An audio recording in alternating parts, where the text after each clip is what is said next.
Welcome to Senior Living Visionaries, a podcast for senior living leaders who are looking to stay ahead of the curve in the industry. On this show, we feature leaders and innovators in senior living who are pushing the boundaries and creating new, effective services and solutions. And now, let's settle in as host Jennifer Drago connects us with today's guests.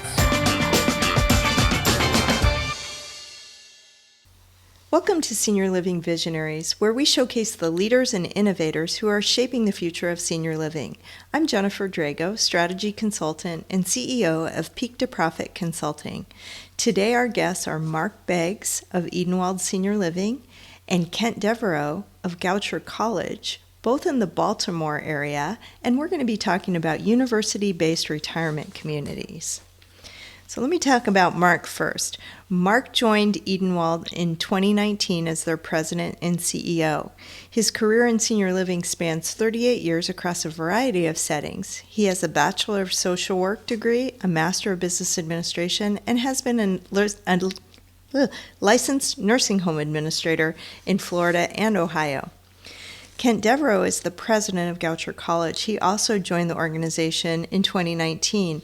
Prior to that, he served as president of the New Hampshire Institute of Art, a private nonprofit college of arts and design located in Manchester, New Hampshire. He's also served as president and chair of the music department at Cornish College of the Arts and artistic director for the college's presenting series, Cornish Presents. Prior academic affiliations include appointments as a visiting artist at the School of the Art Institute of Chicago, as the Andrew W. Mellon Visiting Professor in Criticism at the California Institute of the Arts, and as a Fulbright Fellow at the National Arts Academy in Sukarta, Indonesia.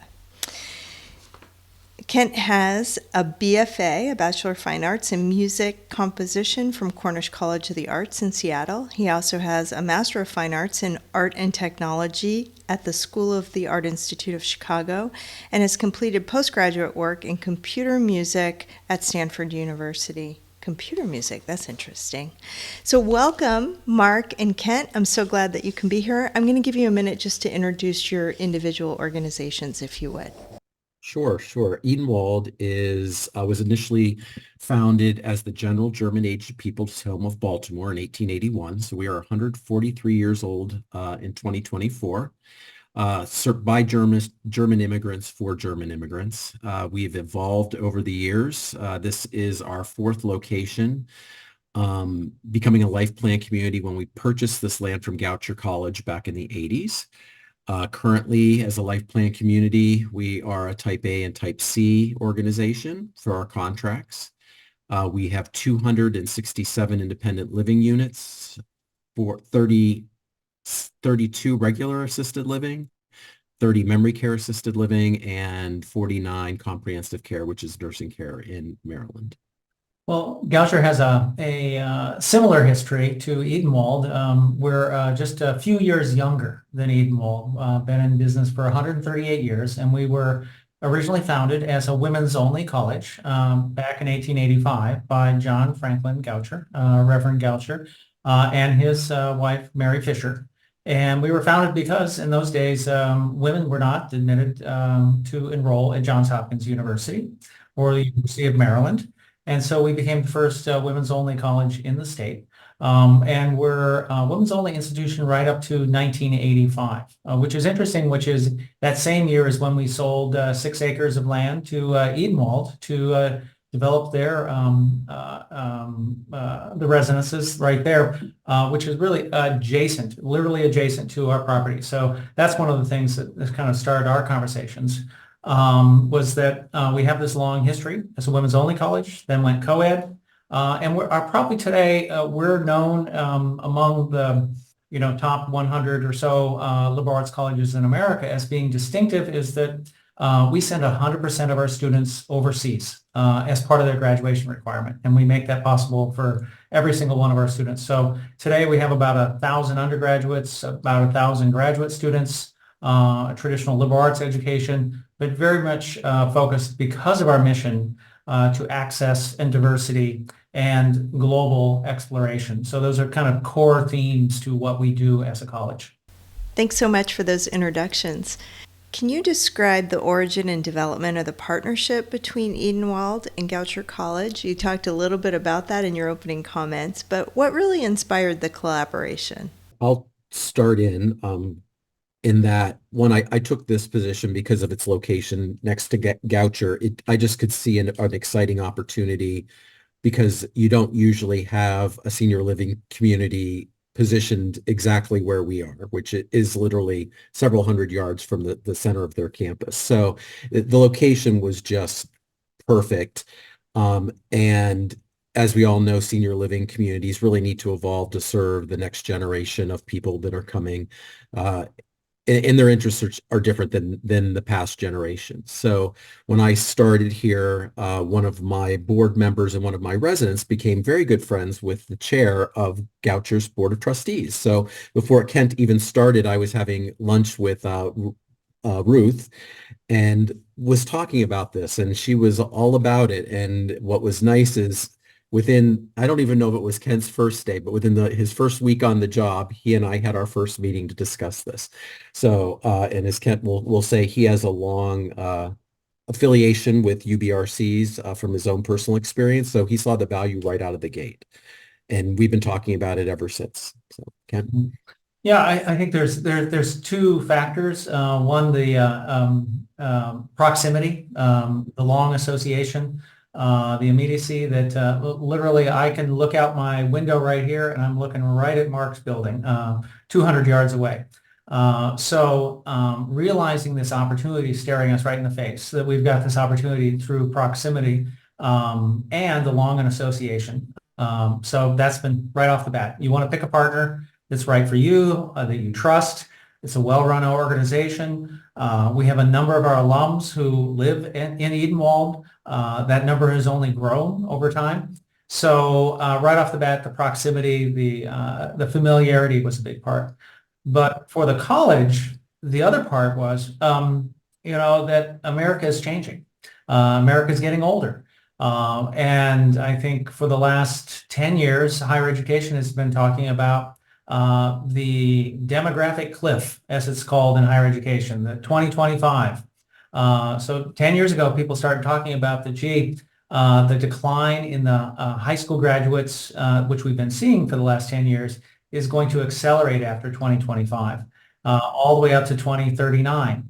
So that means if you're an undergraduate-focused college, you're going to have fewer and fewer students coming to you, and there's not much you can do about it. That's just America, what it is.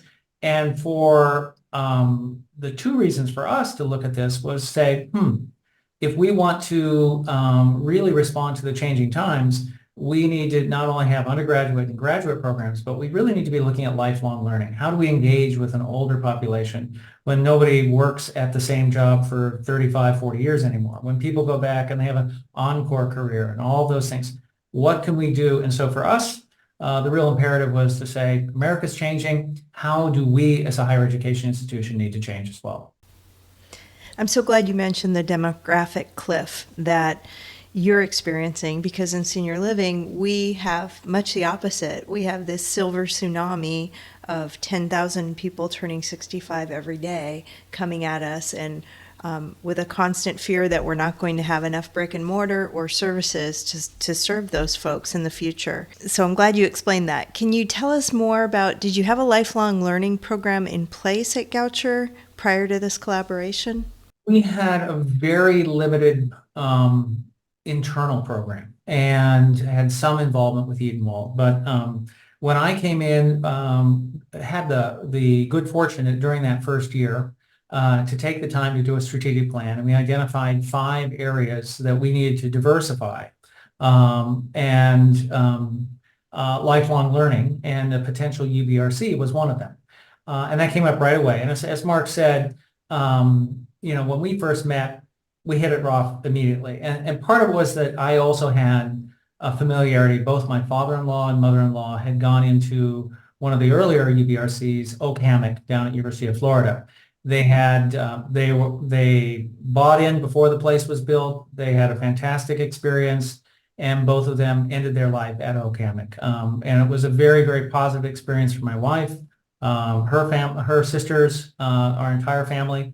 I had been familiar from being in New Hampshire with Hanover Junction at Dartmouth. I'd been familiar with Wake Forest from faculty members who teach there.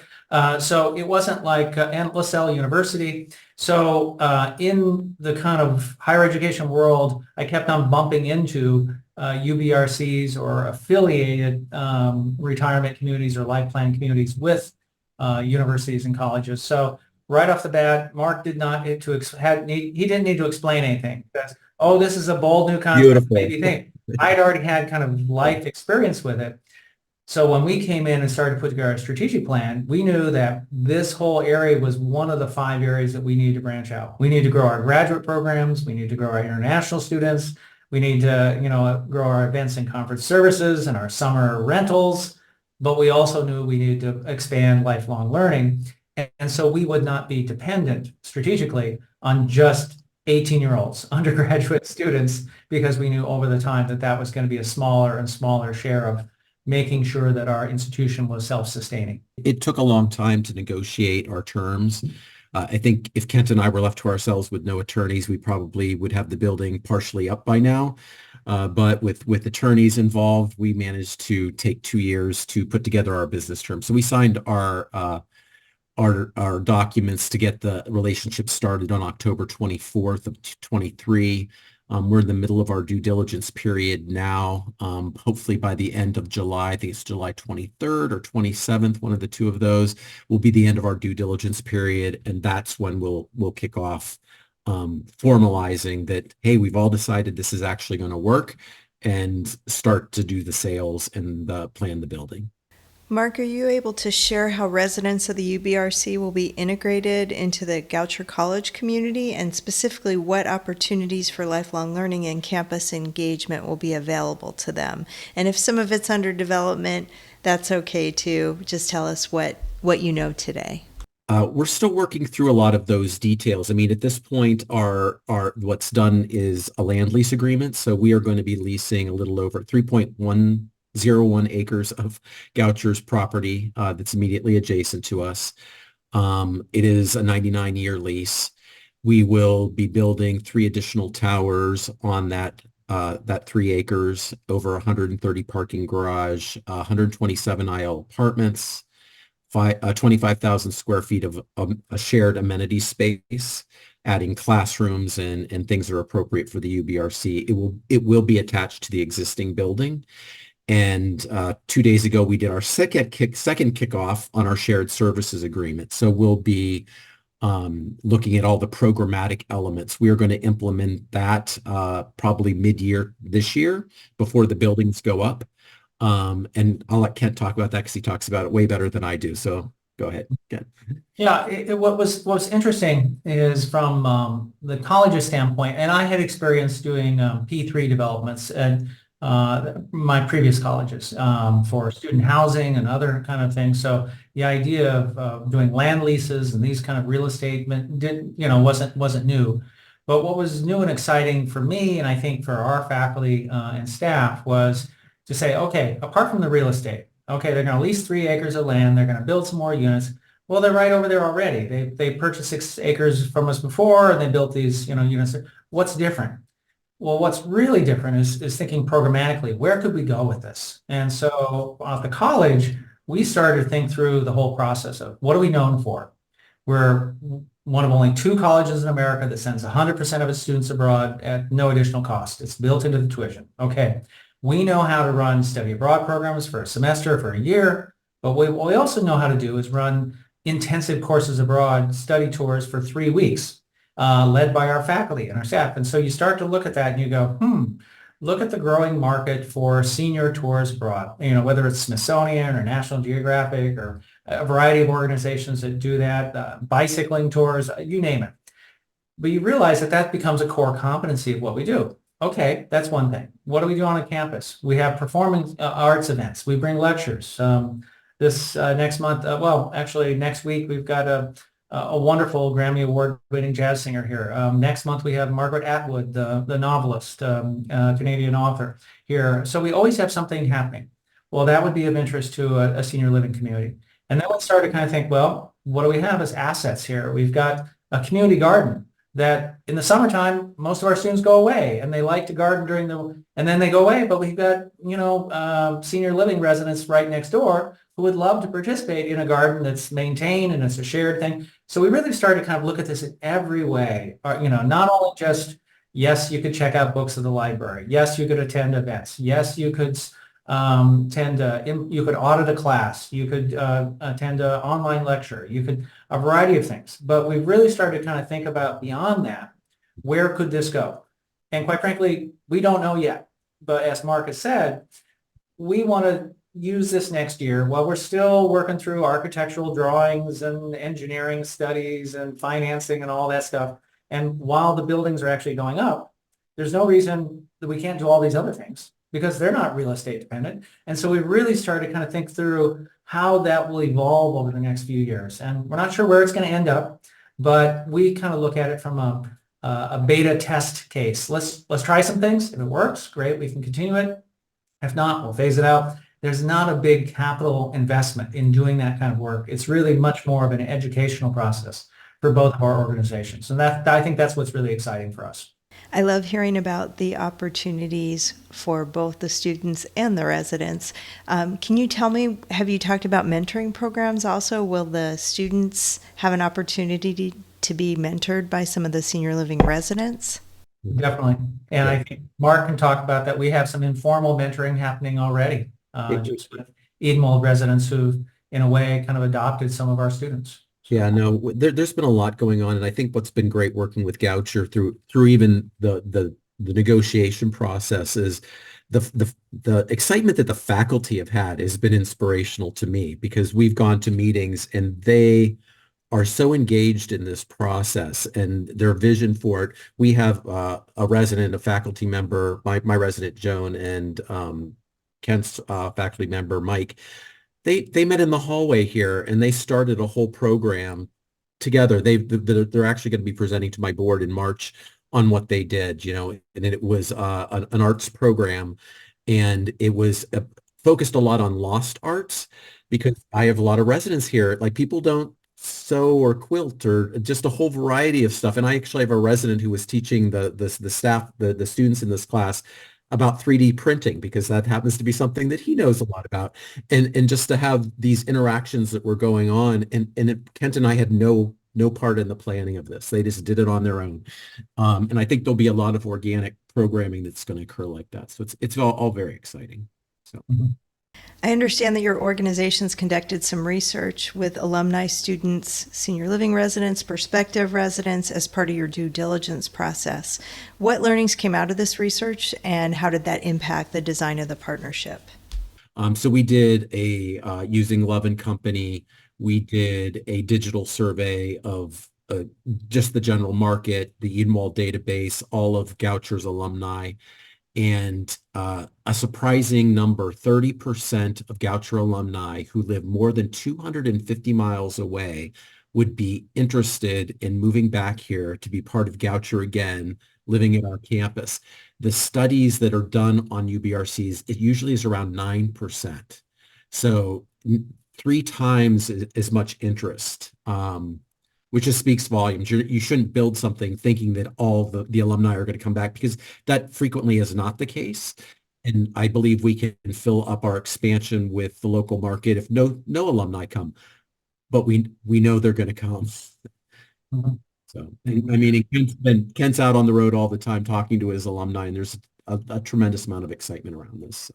Yeah, they all kind of want to know when it's going to open. So I'm like, wait, we're still working through the details. The building hasn't even started construction yet. It takes a long time to do these kind of projects, and I think that's the thing we've learned. Just thinking it's difficult to actually put these things in place, but if you think it through very, very intentionally, very thoughtfully, and I think that's what Mark and I are trying to do here. We're trying to take our time, do the right thing, not take any shortcuts. We're talking about a UBRC that's going to be around for 100 years, or more. How do we design that? How do we eliminate the obstacles? And for us, on a campus, a college campus that most of the buildings date to the 1940s and 50s, there's a lot of stairs. There's a lot of, ADA obstacles just built on the hill and those kind of things. So it's forcing us over time to say, okay, step by step, how do we remove these true physical barriers to accessibility? Between Edenwald and us today, there's a big ugly fence. As we expand this new development, it will literally be, you could walk out the back door right onto a path, right onto the campus. So how do we promote that accessibility? How do we make that fluidity between us? It takes time to work through each one of these little details that we hope, if we think through it thoughtfully enough, we can eliminate those details and really kind of create something truly unique. And not surprising, when we surveyed all groups, whether it was Edenwald, prospective Edenwalds, or the market base that Edenwald traditionally do, the Osher program in Towson, and those might be potential future residents as well. But what we did is our alums, all of our alums nationwide, 65 or older, because we said, okay, that's our target market. So what do they want? It was interesting, not surprising. Number one, what people are looking for is quality healthcare. That's right, number one. 3 of the top 10 things that people were looking for, we were very, very pleased, were things that the college could provide. It was attendance at performing arts and lectures and scholarship events. It was, opportunities to kind of audit classes, to use the library, to use athletic facilities, to attend athletic performances, things like that. So those were in the top 10. So that was very, very encouraging to us. But I don't think there was any major surprise. I mean, Mark could probably speak to it, but I don't think there was any major surprise. I was gratified that actually Edenwald as a standalone community was still a big draw because people are coming for certain things and support. But the global travel also very high on the interests. I mean, it's something that Kent and I have talked about because we think it's exciting. Is everyone going to think it's exciting? And the answer to that is yes. So I just think that it just reinforced what we were discovering. So. Mm-hmm. Yeah, I love that you brought up the design, and I imagine from existing UBRCs, you learn a lot about what could work really well in your setting and maybe what might not work so well. You've probably heard of the university-based retirement community that's here in Arizona at Arizona State University, where they built a high-rise right above a bar with live music, and the residents didn't like the loud music into the early morning hours. And so I think that bar eventually closed, but it was not a great match. And so I imagine that you're going to learn some things like that from your partners in other UBRCs, correct?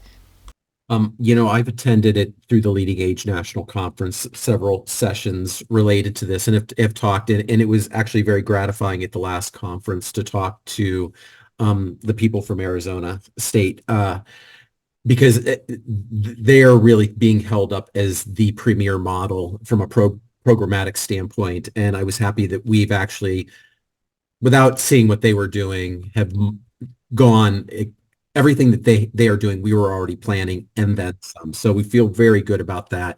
We're using our LPS as our architects for our expansion, and we've been meeting very closely with Kent and members of his team about what the build will look like. We've involved, when we did our master planning process, Kent and members of his team were present at that for our campus. I was a member of the committee that was doing the master planning for the Goucher campus. So we've been integrated all along through our discussions. Yeah, and it's evolved because of that familiarity and that kind of collaboration across. I mean, we started out with some ideas, and Mark and I had some ideas of how we would love the development to proceed, and we quickly learned, we could do that, but it would cost about three times what was affordable. So it was like we had to kind of look at each step along the way and say, okay, how would we adjust here? Would that work? Would that work? And so it's been a good collaboration from that standpoint. In the senior living space, we talk a lot about sustainability of the organizations. In other words, making sure that our margin can support the mission of the organization over the long term. I know it's early, but have you talked about measures that are being put in place to assure the long-term success of this partnership and the UBRC? I think for Kent and I to talk about it, I think it's been a little early. But it's funny you should bring that up because I recorded a town hall this morning and it's actually going on right now, where I'm explaining those very things because sustainability is very important. I mean, we've been around for 143 years, and unfortunately, frequently residents their view is very limited. Like they're looking out the next 5 years, so they don't appreciate the kind of money that we're going to spend to do this expansion. So trying to get them to really grasp the benefit to them today, and more importantly, how this makes Edenwald able to be here 143 years from now. And this expansion is critical to us, just in keeping the community at an affordable level. I mean, as I explained to people in my town hall that I recorded, we raised wages 23% over the last 3 years. When you're talking to an individual resident, could they sustain an 8% increase every year going forward just to keep our staff here? And the answer to that is no. We have to add units and grow as a community, and differentiating ourselves from the other communities, not only in Baltimore, but in Maryland. We are going to be the only university-based retirement community in reality. I mean, there's lots that are sort of claiming an affiliation of some sort, but to the degree that our affiliation will be incorporated, we'll be the only one, not only in Maryland, but really in the tri-state area. So it really differentiates us from everybody else. Mm-hmm. Yeah. And from the college's perspective, we looked at this first and foremost with our board, and we said, okay, it's a land lease. Great. That's diversifying our income. So there's going to be, there's an annual lease payment that's part of this that comes from leasing that land to Edenwald. Okay. And it's financed over, a variety of years. And we've worked through all those details. That probably took a year of those 2 years of negotiations, figuring out all that stuff. So clearly there's a financial benefit, not large, but it's significant. It's significant, to a college here. So that's one component. And then we start looking at these other things and saying, okay, from Mark's perspective, how can he add value to UBRC that does not add cost to his equation? It doesn't add anything to our cost to have one or two more residents sitting in a classroom, another one sitting in online, using our library. This is infrastructure. This is sunk cost that we already have here. This is assets we can bring to the table already that allows Mark to actually, increase his value equation with, the proposition with potential new residents. So we really looked at those ones. And now as we start to kind of look at and discuss the shared services we want to exchange between our organizations, we're going to then start to develop our metrics and share those metrics. What is success there? How many people auditing classes is successful? Use of library, each of these things is it. And what will probably happen is every year we'll look at that and we'll say, not being used. That's okay. Let's drop that from the equation. Let's add something else where we're seeing new interest. And so while the land lease is kind of fixed for 99 years, the shared services between our two organizations will evolve as needs evolve. And what I'm really looking for long-term is it allows us to understand this market segment. And for us to say, do we want to stand up other lifelong learning programs? Because now we have a much better sense of the market, and what's going on? Oh, we could do this beyond the Edenwald, on online courses. Well, where's our niche? Or in our study abroad programs, what is going to be appealing to beyond the Edenwald UBRC? So this is our first area, but long-term, it could lead to other things at the college. And I think that was really attractive to our board as well. So you've shared a lot about the characteristics of this partnership and how all the benefits that are going to accrue to both sides, both the residents and the students, as well as your respective organizations.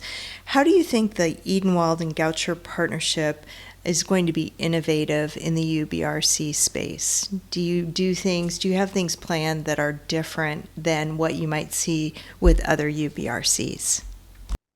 I think the international travel is going to be a component that you're not seeing anywhere else. So I think that's going to be it. I keep bringing up to Kent. I absolutely want to have an organic farm. So I think doing that in conjunction with the college is going to be very exciting. So I think that is going to be something that's going to be very unique. I've visited a couple communities already that have kind of gone that route. So those are the things that kind of stand out to me. I do think I like looking at other models. LaSalle Village, I do like the model that they have where there is a requirement for a certain number of credits for residents to participate in. So I think we'll follow that model, and I think that'll have a metric for us that'll show, and that's not all related to credits as in a class credit, but different ways to earn credits through their engagement and participation. So I think we'll probably go that route. I would love to see a time when the college, as Ken has already said, starts to gear classes towards our population, and not only just sort of that intergenerational interaction, but having the students realize, oh my God, and I hate to be so crass about it, but there's a buck to be made here. Like there are so many things that serving seniors is going to be a major component of people's careers. And I think if the students start to engage in thinking about that, I would love that to become something like just to see all sorts of products and innovative ideas coming out of Goucher to serve seniors because of this collaboration that we have. So. Yeah, I would agree that it's funny that the two areas that Mark mentioned, I do think are going to be our first two areas where we're really trying to kind of stake our claim. The global and the extremely local, the organic farm, it's like one is possible because you can literally walk from here over there. I mean, a resident can walk out the door and it's maybe 300 yards to the community garden. I mean, and it's level. It's not, I mean, it's right there. So one is just possible due to the sheer proximity. And that's not true at those other, at Oak Hammock or Hanover Junction. I mean, they're miles away from the central campus, just completely different. They're very nice facilities, but not walkable. Let's put it that way. So sheer proximity is going to enable some things for us to do that are really innovative. And the global component is going to allow us to do some things that are really innovative. And that goes in multiple dimensions in terms of us having international students here, some Edenwald residents basically adopting international students who really can't go home all the time and becoming friends. It may be, as Mark said, we have faculty housing, and that houses international visiting faculty who are part of that. So it's a constantly changing, evolving thing for the Edenwald residents. And it's also the study abroad trips. It's a variety of things there. So I think those are going to be very unique to us and innovative. And I think the class development and design, truly developing new classes, with this kind of mixed population is going to be another area where I have not seen other UBRCs do it at that level that we're thinking of. And I think those are three key points for us that we're going to really try to differentiate ourselves from the broader landscape. And so our final question is, for other organizations that are considering similar partnerships, what advice would you give based on your own experience in shaping the Goucher-Edenwald UBRC partnership? What guidance would you offer to other CEOs looking at this? I'm just blessed that Kent joined the organization. So, and this isn't be brown-nosing Kent, but just because he got it right out of the gate, like just to understand, and in a lot of colleges, I mean, we have another major college right a mile from here, and they don't seem to understand the cliff that is coming. So I think if you're going to go out and have conversations with local colleges and universities, sort of figuring out what it is, what's in it for them that's value. I mean, I think in some ways it's very clear what's in it for us because we need to continue to evolve and serve a population that doesn't see themselves old and living in a retirement community anymore. So how do we shift from that? So that's what's in it for me and for our residents. But what is in it for the college? And if you can really clearly help them understand what's coming and how by not doing something, they're actually missing the boat. I think that's going to open the door for you. That's what I think. Yeah. I would agree. I think Mark has done a superb job of educating our faculty, staff, and to a certain degree students of, how America's aging, how, the fastest, growing decade or those above 100, it's like how overall just the lifespan that we have increased quality of life due to medical care and a variety of things, and people don't want to be warehoused, quite frankly. They want to still live active, vibrant lives with lots of, and so for us being very fortunate, just right on the edge of Baltimore City, very convenient, as I think as you mentioned before, there are 13 colleges and universities in the Baltimore area that we all have exchange relationships. It's very rich. They've got performances and lectures too. There's always a very vibrant symphony orchestra. There's lots to do in this city. So people want to come to a place where they have quality health care and an active life, and we feel like that's going to be, a big part of it. So for us, it was really kind of first and foremost having a quality partner. I have thought about doing this previously, and we've had some experience at two previous colleges that I was, in the leadership position with. And I tell you, my experience working with those other organizations, I knew very clearly early on would never work. With Edenwald, having the reputation Edenwald has, having the leadership that Mark provides in there, it was very clear, this is going to work. This is going to work. And if you don't have a quality partner, you don't feel like you've got a true partner to trust. And it became very real to us as Mark and I are going through these legal documents and saying, what if this happens in year 78 of the 99 year? How would this get resolved? It's like, neither one of us are going to be around. So we really had to think long term. It's a true marriage. You're going all in, and you really had to think about it like, and if you don't have a partner you can trust on either side of the equation, it'll never work. It's not easy to do. And you got to you can't go in it with that me attitude. Absolutely. Yeah. You have to go in it and realize they have to, what is their skin in the game and what's going to be important to them. And you have to hear it just as they had to hear ours. I mean, we were concerned early on, just to share part of the negotiation. I mean, being a life plan community, we're here forever. I mean, and in talking with Kent's trustees initially, they were thinking, let's get a 50-year lease. Well, a 50-year lease would never work for us. I mean, people won't come in. I mean, I have residents who have lived here for 30 years. So just sort of talking through that and really understanding what each of us gets out of this. I guess I would probably just add that it seems like the cultures of your two organizations really fit together well. And you each are the leaders of culture in each of your organizations. So the fact that you initially clicked is important.